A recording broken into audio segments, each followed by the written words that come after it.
கர்த்தருடைய வாக்குத்தத்தங்க இந்த மாசம் வாக்குத்தத்தம். நான் ஆராதனையில சொன்னேன், அது உள்ள அப்படியே இழுங்க, உள்ள வாக்குத்தத்தத்தை என்ன பண்ணுங்க, அப்படியே எலும்பு நரம்பு ரத்தத்துக்குள்ள எல்லாம் அப்படியே கொண்டு போங்க. அதுதான் ஜீவன், அதுதான் உயிர். யோவான் சுவிசேஷம் 1ஆம் அதிகாரத்துல அது வார்த்தை மாமிசமாகி அப்படியே உள்ள போய் மாமிசமாகி அப்படியே ஒரு குழந்தைய அப்படி பெத்தி எடுத்துடணும் அந்த வாக்குத்தத்தம். ஆமென். ஒரு பெரிய ஆவிக்குரிய விஷயம், சீக்கிரட்டான காரியங்கள். இது வந்து வெளிப்படையா கர்த்தர் பரிசுத்த புதிய ஏற்பாட்டுல ரகசியங்களை பேச நாங்கள் உக்கிரனாக்காரனாரா இருக்கணும் பவுல் சொன்ன மாதிரி இதெல்லாம் வந்து பெரிய ரகசியங்களை எல்லாம் வெளிப்படுத்தி இருக்கிறாங்க.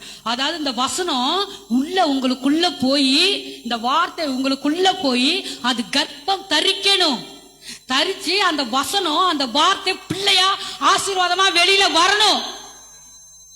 ஆமென். அதான் யோவான் சுவிசேஷம் 1ஆம் அதிகாரத்துல எழுதப்பட்டிருக்கிறது, மாமிசமாகும். ஆமென். உங்களுக்குள்ள இன்னைக்கு கொடுக்கிற கர்த்தருடைய வார்த்தையை மாமிசமாகட்டும். ஆமென். அது ஹல்லேலூயா. அது அப்படியே உள்ள வச்சு வச்சு வளர்த்து வளர்த்து வளர்த்து வளர்த்து சொல்லி சொல்லி வளர்த்து வளர்த்து அப்புறம் கொஞ்ச நாள் கழிச்சு இந்த பக்கம் உதைக்குது, இந்த பக்கம் உதைக்குது. அப்புறம் பார்த்தா டக்குன்னு அந்த வாக்குத்தத்தம் வெளியில ஆசீர்வாதமா குதிச்சு வந்துரு வெளியில.